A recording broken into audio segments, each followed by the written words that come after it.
Cristina Gómez i tot el seu equip van donar els motius fonamentals pels quals la gent els pot donar confiança.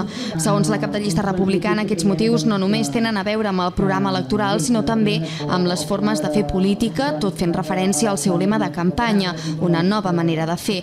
En aquest acte els acompanyava el senador d'Esquerra de la província de Girona, Miquel Bofill. Parla d'un dèficit de la sanitat, però el que no es parla és del dèficit que tenim nosaltres amb l'Estat. Nosaltres cada any estem aportant 20.000 milions d'euros a les arques de l'Estat que no tornen a Catalunya. És evident que no és sostenible l'estat del benestar a Catalunya si no administrem nosaltres els nostres recursos. I en última instància, la independència a mig termini és l'alternativa, jo crec, claríssima per Catalunya.